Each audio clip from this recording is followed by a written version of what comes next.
محمد رسول الله صلى الله عليه وسلم صلاة القائمة محمد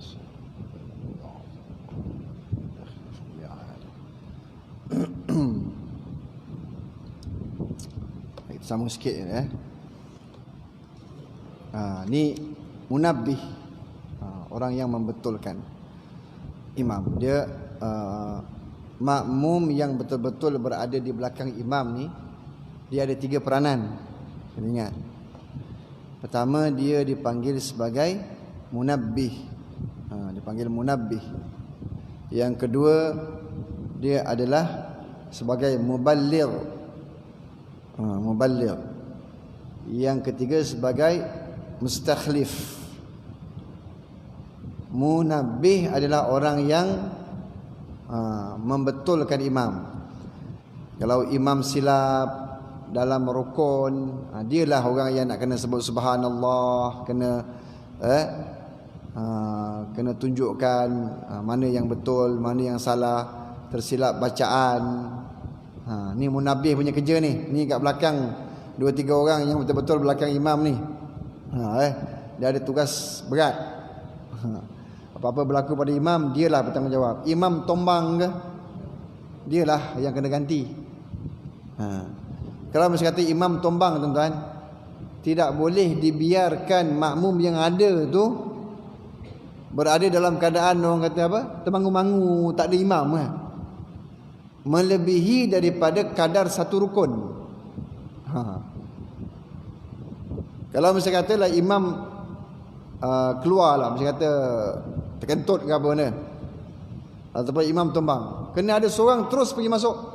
Dia tak boleh biarkan makmum tu dalam keadaan tidak berimam melebihi kadar satu rukun. Kalau kita tengok macam rukun apa? Rukun rokok. Rokok tu kadar dia apa? Kena rokok berserta makninah. Kadar makninah, maknanya memang kena cepat. Kalau mesti kata ada imam tumbang, seorang kena pergi selamatkan jemaah. Kalau ada yang nak tolong, nak selamatkan imam, kena ada orang lain pula. Semua tu orang kat belakang bekerja. Kemudian yang kedua, muballigh. Muballigh ni tukang sampaikan. Sampaikan apa ni? Ni yang selalu kat Mekah kita dengar, Allahu Akbar. Kita kat Malaysia tak perlu kot. Dia akan secara autentik. Tapi kalau berlaku misalnya kata blackout hari raya, biasanya kadang-kadang kita punya speaker ni kan, dia nak buat perangai masa tu lah. Masa raya tu lah dia nak buat perangai. Kalau hari lain tak buat. Pada masa tu lah peranan mubaligh. Perlu ada setiap saf secara sukarela mubaligh. Tapi mubaligh yang pemula sekali di belakang imam tu. Yang ketiga, mustakhlif, istikhlaf imam, penggantian imam tu. Penggantian imam tanggungjawab orang belakang. Bukannya orang kiri, orang kanan, bukan. Jadi sebab itu penting orang yang di belakang perlu ada pengetahuan ilmu berkaitan dengan selok belok solat berjemaah. Apa-apa berlaku, dia perlu lead jemaah tersebut. Itu. Baik. Sedikit yang tu dalam musyaf 52 atas tu, dalam keadaan ini makmum tersebut diberikan keuzuran tertinggal sehingga 3 rukun perbuatan yang panjang untuk menghabiskan bacaan Fatihah yang wajib ke atasnya. Sekiranya makmum yang lambat membaca diberi keuzuran, maka makmum yang membantu imam lebih aula. Kan? Makmum yang lambat pun dapat keuzuran, dapat keistimewaan untuk tertinggal 3 rukun fi'li yang panjang. Ini makmum yang membantu imam lebih-lebih lagi lah diberikan keistimewaan dia. Jadi ibu ayah yang dirahmati Allah sekalian, dalam kita melakukan solat, dia ada waktu-waktunya yang kita perlu mendahulukan yang wajib. Kita dah lambat, masuk solat lambat, tidak lagi dituntut untuk sibuk-sibuk pada perkara yang sunat. Sebab itulah saya suka untuk berkongsi dengan jemaah sekalian, jangan terlalu terikat dengan lafaz niat. Itu antaranya yang menjadikan kita akan jadi semakin lambat. Kita dah lambat, masuk saf kita sibuk lagi usolli fardhu. Tak ada usolli lagi dah. Kau usolli tu dah rokok. Imam dah rokok dah. Nak baca usolli ni, talaffuz niat ni hukumnya sunat dalam mazhab Syafi'i. Bila sunat, kita jangan sampai memberatkan dia sehingga menyusahkan kita nak solat. Dia menjadi sunat sebab dia membantu kita bila dilintaskan niat ketika takbiratul ihram. Kalau dia tidak membantu, dia tak jadi sunat lah.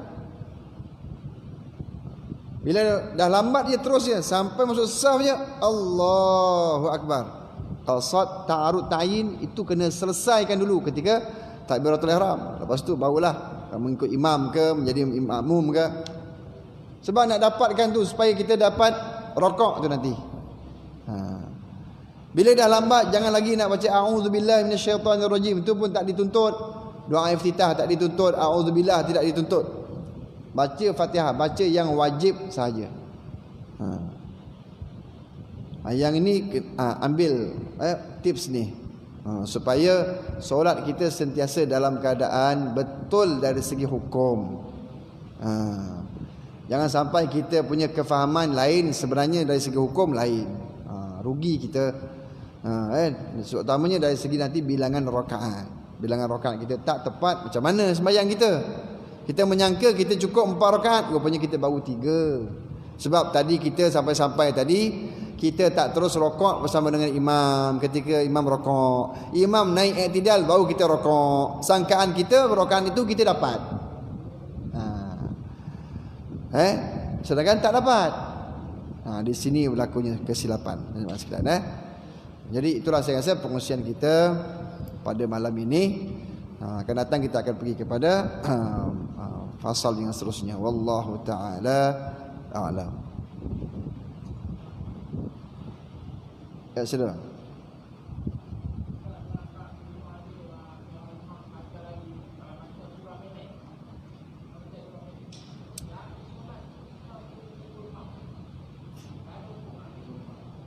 Boleh. Kita nak tegur imam tu tak ada masalah lah. Kita tegur tu maknanya dengan harmoni lah, kena beritahu. Boleh, tak ada masalah. Ini untuk kemaslahatan jamaah. Boleh. Ada lain? Tak ada. Boleh tak nak baca Fatihah sama dengan imam tadi? Kalau dah tahu imam tu baca cepat ataupun kita memang lambat. Memang ada dalam satu situasi, kalau kita ni memang jenis baca lambat, dia boleh jadi pada hukum wajib. Wajib ketika imam baca Fatihah, kita sama-sama baca Fatihah dengan imam. Gitu. Boleh. Tak ada masalah. Okey? Ya.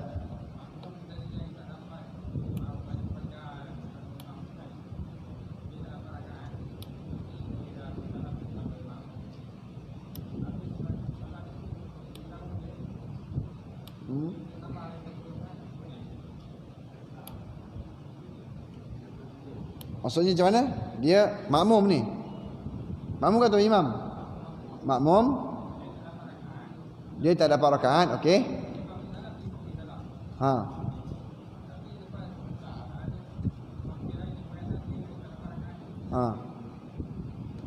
Dalam berkaitan dengan teguran, teguran selepas habisnya solat. Memang ada peristiwa Allahumma salli ala Muhammad, sahabat Rasulullah yang menegur Rasulullah bila Rasulullah solat zuhur 2 rakaat. Mereka mengatakan ada macam solat ada wahyu baru ke yang mengatakan solat zuhur ni dah jadi 2 rakaat. Allahumma salli ala Muhammad, yadayain, siapa nama yadayain, ada ujung. Dia tanya Rasulullah, lalu Rasulullah kata tidak, kata zuhur ni masih lagi 4 rakaat. Lalu dia tegur Rasulullah dan Rasulullah terus sahaja sambung. Malah ada kitab menyebutkan bahawa kita boleh menegur itu dengan syarat tidak melebihi 6 patah perkataan. Macam mana kita nak tegur dia ni? Okey, kita tahu dah dia ni tak cukup rakaat, maka kita nak tegur dia supaya dia tambah satu lagi rakaat, tapi jangan lebih 6 patah perkataan. Mana gua tu? Macam mana itu kita nak ayat tu? Dah bagi salam, kemudian kita tegur dia dengan syarat jangan lebih 6 patah perkataan. Ada yang pula mengatakan jangan lebih 4 patah perkataan. Bang, tak cukup rakaat. Dia kata, bang, tak cukup rakaat. 4. Kalau dia tanya apa benda rakaat aku salah, habislah. Kan? Gitu. Boleh tapi macam mana kita nak buat tu kan? Tapi kalau boleh memang boleh. Mana kalau dia faham, boleh dia terus bangun, dia terus tambah tanpa niat baru. Boleh. Dia tak boleh bergerak, dia mesti dalam tempoh yang dianggap secara uruf, secara adatnya dia belum lagi lama terpisah daripada salam tadi. Ada gitu. Secara uruf maksudnya secara adat. Ada kebiasaan kita lepas sembahyang dikira bahawa itu adalah jangka masa yang pendek. Macam mana? Pada masa itulah kita tegur dia dan dia terus tambah. Okey. Tapi kalau habis kata dah astagfirullah dah 3 kali, dah Allahumma ajirna minan nar, itu sudah dianggap secara adatnya dah lama dah. Tak boleh. Dah kira terputus dah. Gitu.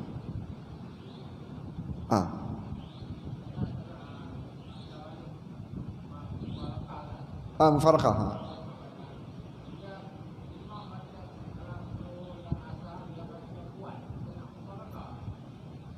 Solat zuhur, solat asar imam baca kuat. Tak perlu mufaraqah. Sebab imam itu dia hanya menyalahi sunnah dalam solat. Dia tidaklah tak membatalkan solat. Kita tak perlu mufaraqah.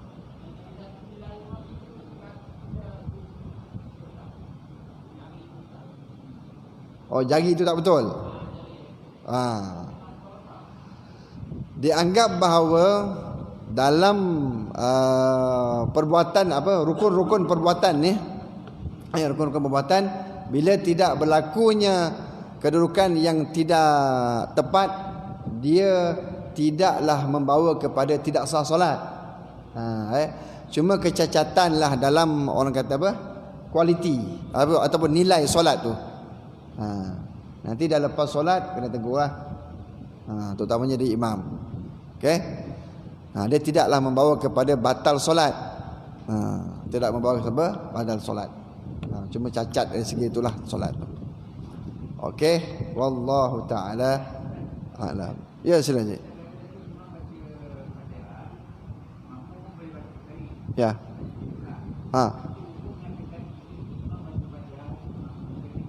Ya.